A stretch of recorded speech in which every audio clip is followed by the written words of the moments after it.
dan rasa buatan. Dan insya Allah ini amanah ya.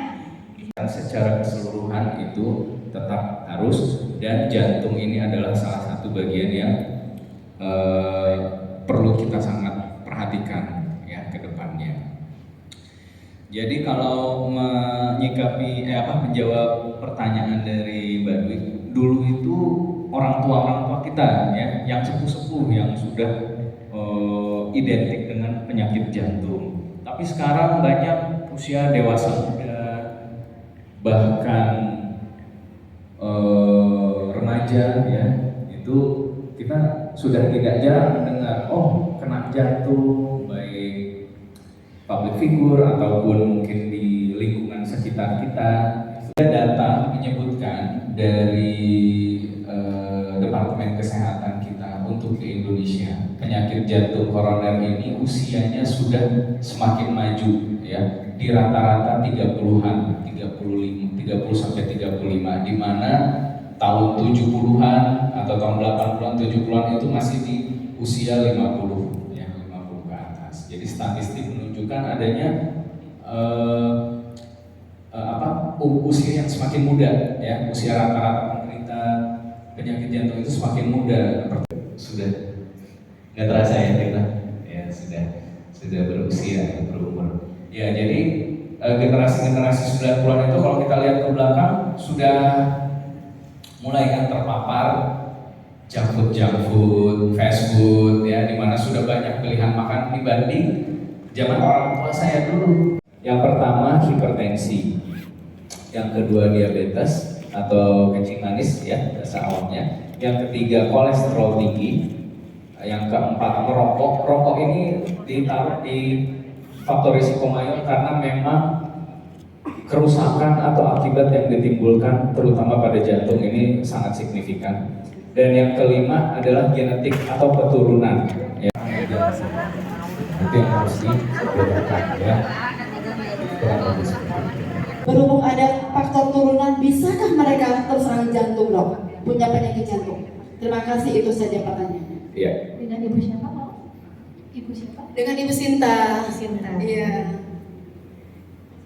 Ya, terima kasih Ibu Sinta atas pertanyaannya, bagus sekali ya. Karena kan yang menjadi pertanyaan, ini kan karena pola hidup Dok, tapi kok ada ya saya melihat atau bahkan saya sendiri ya amit-amit udah sehat, olahraga rajin, makanannya dijaga, tapi tetap kena ke jantung. Ternyata ayah ibunya atau faktor keturunannya cukup kental, itu ada genetik ya, ada turunan. Jadi dari penelitian ilmiah ternyata genetik itu masuk ke 5 faktor itu. Kenapa? Ternyata kuat perannya Bu ya. Itu angkanya bisa di atas 60% kemungkinannya. Walaupun kita jaganya masih ada kemungkinan kita mengalami seperti itu. Kenapa seperti itu? Karena kalau saya bicara saya sering lihat karena lambung taunya meninggal. Jadi apakah sakit lambung bisa bikin serangan jantung Dok? Nah itu tidak ya.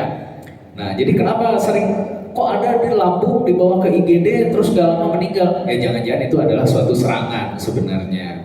Jadi lambung dan jantung tidak saling berhubungan. Lambung tidak menyebabkan serangan jantung ya.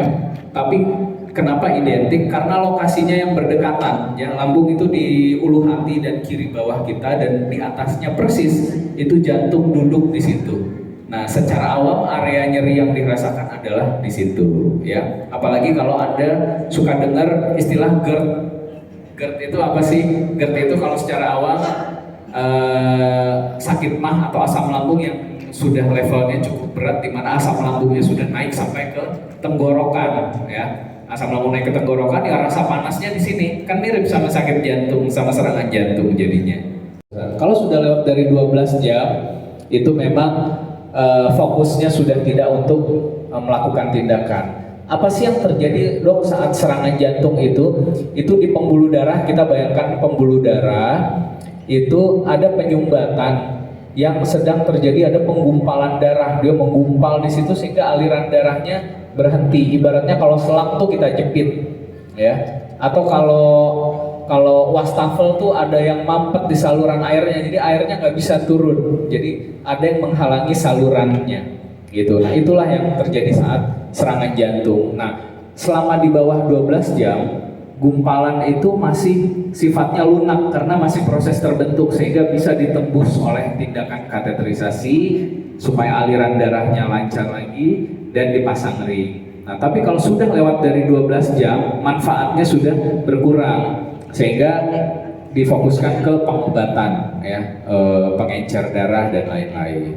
Terima kasih Ibu sudah hadir ya dalam kesempatan ini, bincang sehat ini.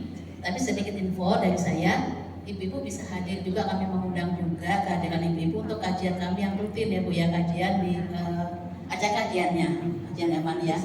Ada yang bisa hadir juga di acak kajian kami Bu? Ya, ya, insya Allah.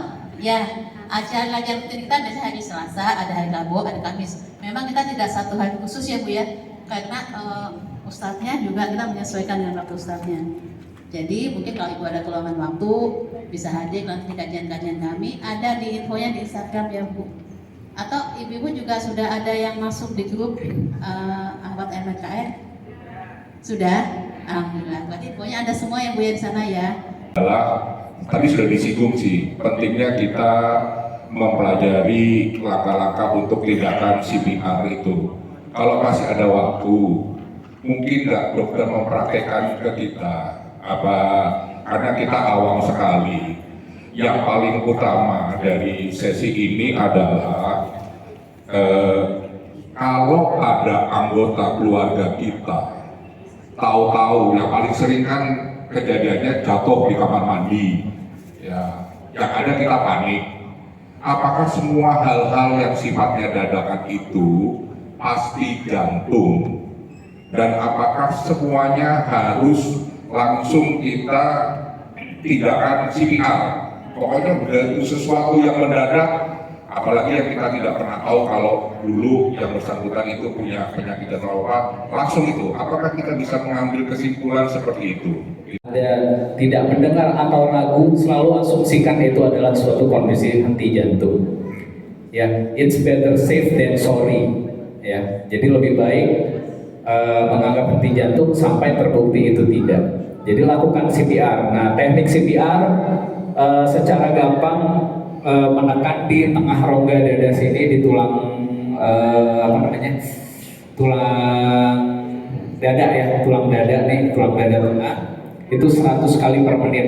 Memang kalau untuk seperti ini kita idealnya mengadakan suatu sesi khusus ya Pak ya. Kita bisa membahas secara detail step by step gitu. Jadi ini hanya sedikit gambaran awal saja melakukan CPR. Lalu yang ada bantuan nafas. Nah saat ini yang terbaru bantuan nafas sudah tidak dikejar lagi, apalagi setelah era COVID ya, untuk meminimalisir penularan dan lain-lain. Jadi justru utamanya adalah pompa jantung ya, untuk mengalirkan darah ke jantung. Dan itu memang bukan solving problem, tapi itu adalah life saving. Selamatkan dulu nyawa. Begitu sudah kondisi stabil, bawa ke rumah sakit untuk ditangani lebih lanjut.